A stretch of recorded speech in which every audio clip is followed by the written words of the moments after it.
सत्संग में जब जीव चल के आता है, सुनता है, अमल कमाता है, तो जन्मों जन्मों के पाप कर्म, जो संचित कर्म होते हैं, वो कटने शुरू हो जाते हैं। इंसान 84 लाख जोनियां भोगने के बाद इंसान बना है। ये जीवात्मा जन्म मरण के चक्कर में चक्कर लगाती लगाती बिल्कुल आखिर में मनुष्य शरीर को हासिल करती है। और ऐसे में सत्संग सुने, सुन के अमल करें, तो जन्मों जन्मों की जो कालिक है, पाप कर्म है, वो अमल करने से कटते चले जाते हैं। इंसान मालिक ने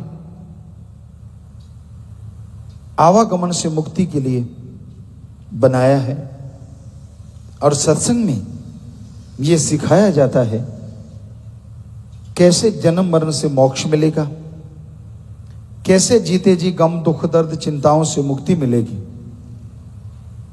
और उसका एकमात्र उपाय सेवा और सुमरन है। परहित परमार्थ के लिए जो आदमी, इंसान तन मन धन से सेवा करता है, दीन दुखियों की मदद करता है, भगवान वो अल्लाह, वो वाहिगुरु, वो राम उसके जन्मों जन्मों के पहाड़ जैसे पाप कर्मों को कंकर में बदल देता है। लगातार सेवा सुमरन से उस कंकर की चुभन भी महसूस नहीं होती। इसलिए सत्संग में आओ, सुनो और अमल करो। सत्संग में सिर्फ बैठने से आप भाग्यशाली नहीं बन सकते। नए भाग्य अगर बनाने हैं, अच्छे भाग्य बनाने हैं, तो सत्संग सुन के अमल करना पड़ेगा। संत पीर फकीर कहते हैं, सुमरन करो और सेवा करो, मालिक से ख्याल जोड़ के रखो। बाकी आपका मन है, मन मते क्या पता आपको कहां से कहां ले जाए, कब नरक में गिरा दे, कुछ पता नहीं। अपना अहंकार, अपनी खुदी को मिटा के रखो। जब तक अहंकार खुदी नहीं मिटेगी, मालिक की प्राप्ति संभव नहीं है, उसकी खुशियां संभव नहीं है। इसलिए आप प्रभु के नाम का सुमरन कीजिए, दीन दुखियों की मदद कीजिए, मालिक से ख्याल जोड़ के रखिए। फालतू की बहसबाजी, फालतू की लड़ाई झगड़ों में मत पड़ो, शांत चित्त रहो। शांत चित्त हर कोई रहना चाहता है, पर जब तक आत्मविश्वास जबरदस्त नहीं होगा, शांत चित्त रहा नहीं जाता।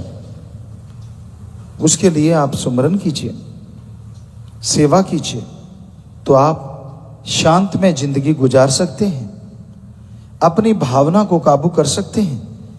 इसलिए मालिक का नाम जपते हुए, मालिक की भक्ति इबादत करते हुए आप सेवा में ध्यान लगा के रखिए। यकीनन आपके पाप कर्म कटेंगे, आपकी गंदी सोच बदलेगी। बुरे कर्म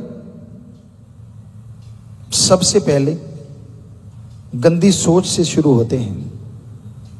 जब तक आदमी अपने अंदर की गंदी सोच को काबू नहीं करता, कोई पता नहीं कब बुरे कर्म करने लग जाए। दोमट माटी, मुल्तानी माटी, चिकनी माटी जिसे बोलते हैं, उस पे पानी पड़ा हुआ है, उस पे चलना हो तो आपको पता है, जो जाल चलते हैं, अंगूठे उंगलियां उसमें दबा दबा के चलना पड़ता है। जरा सा ध्यान इधर हुआ नहीं कि पांव क्या पता कब फिसल जाए। वैसे ही इस संसार में मन इंद्रियां हैं। सुमरन से अपने आप को जोड़े रखो, सेवा से अपने आप को जोड़े रखो, तो आप उंगलियां दबा के इस संसार में बड़ा हिम्मत से, बड़ा गर्व से चलते जाओगे। और जरा सा ध्यान इधर उधर हुआ नहीं, क्या पता कब पांव फिसल जाए और आप चारों खाने चित्त हो जाए। बुराइयां करने लग जाएं, बुरे कर्म करने लग जाएं। तो सबसे जरूरी अपने विचारों को काबू करना है, अपने विचारों को कंट्रोल करना है। और उसके लिए जैसा आपको बोला, सत्संग सुनो और अमल करो। सत्संग में कहा जाता है आप ईश्वर के नाम का जाप करो, प्रभु के नाम का जाप करो। चलते, बैठ के, लेट के, काम धंधा करते, जैसे जैसे सुमरण करते जाएंगे, जैसे जैसे भक्ति करते जाएंगे, वैसे वैसे विचार काबू होते जाएंगे और आप मालिक की कृपा दृष्टि के काबिल बनते जाएंगे। तो मालिक की भक्ति इंसान को देती ही देती है, लेती कुछ नहीं, सब कुछ देती है, परमानंद, लज्जत, खुशियां।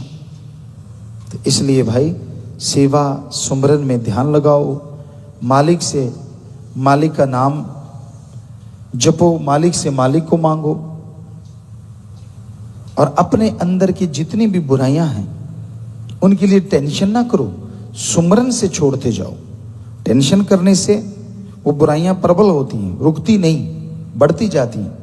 आप सुमरण कीजिए, सेवा कीजिए, और जब भी ऐसे ख्याल आए नारा लगा के पानी पी लीजिए ज्यादा ही है तो आपके विचार तुरंत रुकेंगे।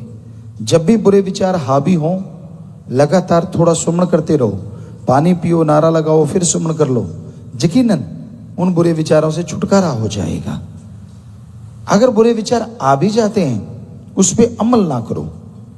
आपके अंदर आ गया उसका बुरा करना, उसका बुरा करना, उसका बुरा करना, विचार आ गए, कोई बात नहीं, बुरा करो ना तो भी पाप कर्म से आप बच जाएंगे और सुमरण से वो जो सोचा है उसके पाप का भी नाश हो जाएगा। तो इसलिए भाई सेवा सिमरन में मन लगाते रहा करो, किसी तरफ ध्यान ना दो। वो राम जो करता था अच्छा किया, कर रहा है, अच्छा कर रहा है, और आने वाले टाइम में जो करेगा अच्छा करेगा। वो कभी किसी का बुरा नहीं करता, कभी किसी का बुरा नहीं चाहता। इसलिए आप सुमरन कीजिए, सत्संग सुना करो और सुन के अमल किया करो, खुद ही को मिटा के रखो, मालिक से ध्यान जोड़ के रखो, तो यकीन आपको बढ़ता जाएगा और ईश्वर की खुशियां अंदर बाहर से आपके ऊपर इतनी बरसेंगी कि आप कल्पना भी नहीं कर सकते।